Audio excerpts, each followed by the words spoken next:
How cool is that?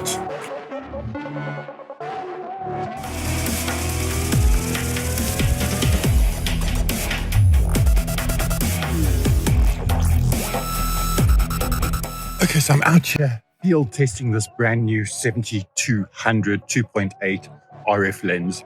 I've come down to a school hockey game just to kind of see how it does with a whole bunch of movement in front of the ball. You know, certain sports are a lot easier to shoot than others. You know, soccer, rugby, where there's normally like one or two people on the thing, or cricket. But hockey is really interesting to shoot because there's always people crossing over all over the place. And I want to see how the focus tracking does, the zone focusing does. And yeah, let's have a look at how good this camera is at actually tracking with the new firmware. 70-200 is just a beast so far. I can tell you the pictures look fantastic. I will be showing those to you once I get back to the studio and we've got this video put together. I will shoot a little bit of video as well. I don't really see this camera, this camera. I don't really see this lens as the kind of lens you would use for video, maybe for, you know, some long stuff or portrait kind of stuff or interviews, those kind of things. 70-200 would be great, but it's not really a cinematic lens. You wouldn't go to 70. It's a bit too big for that. I'd rather use something like a 24 or thereabouts to shoot that kind of video. But we'll shoot some video and see how the actual focus tracking does in video mode as well. Right, kids are about to get on. Let me get shooting.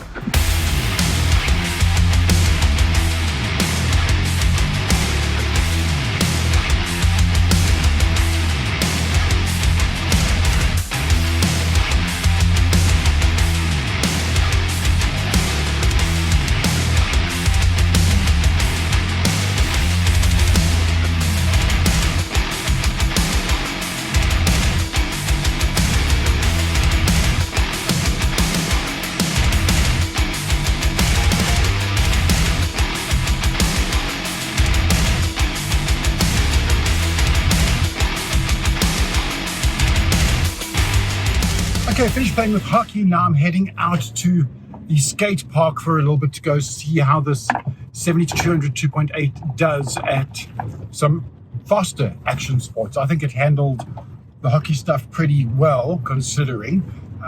You know, longer lens would have been nicer, but there's some nice stuff in there. And this new software, the new tracking on the EOS R is actually freaking phenomenal. So nice job there, Canon, on the new software with the upgrade. Oh, geez, got to put you on driving. Right, so off to the skate park. Let's see what we can get there.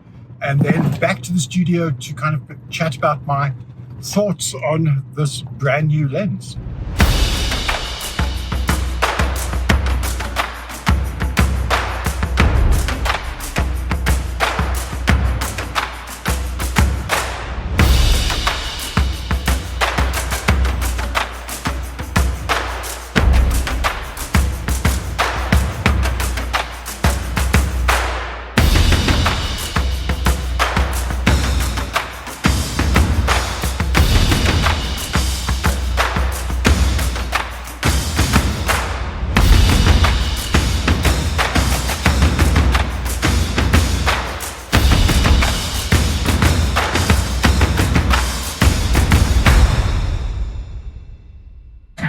So this video is a little different from the last few I produced, as I concentrated pretty much only on the photo capabilities, as that's what I think this lens is made for. Yes, of course you can shoot video with it, and I did play around a little with some handheld video at the hockey game.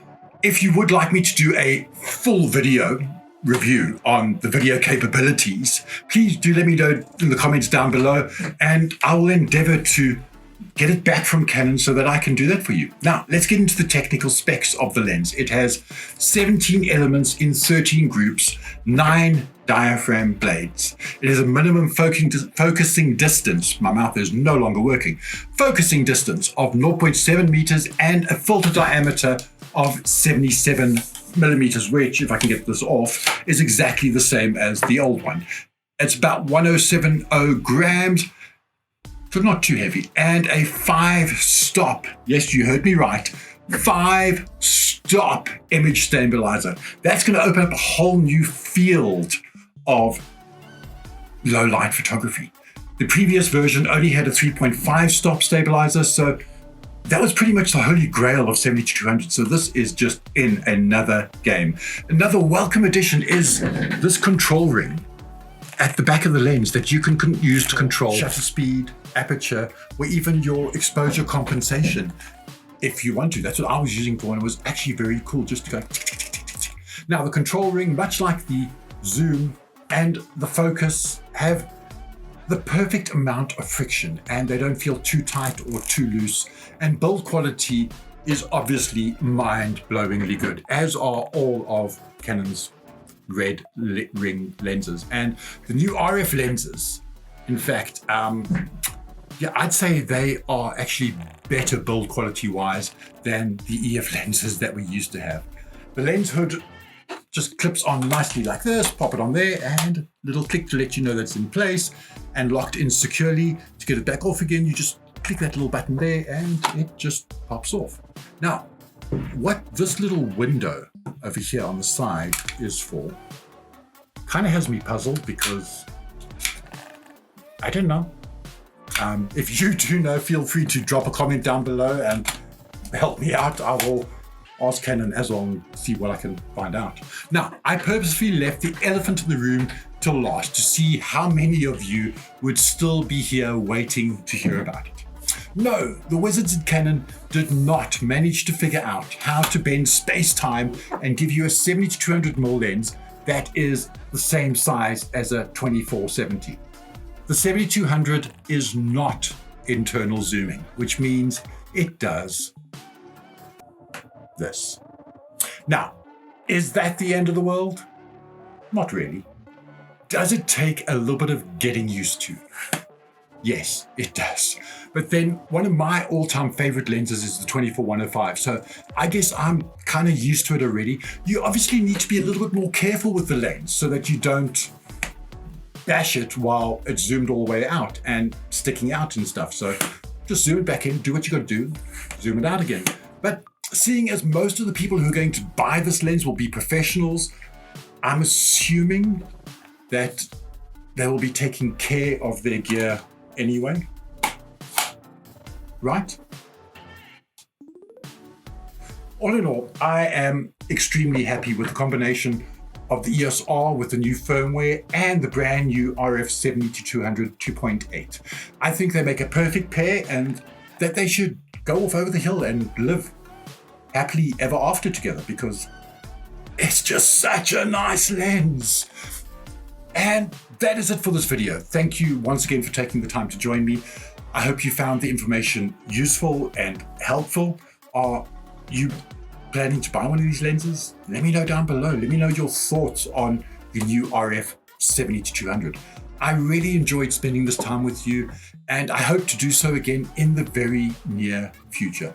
Please do hit that subscribe button, give the video a like or even a dislike, whatever floats your boat. And I will see you. Yes, you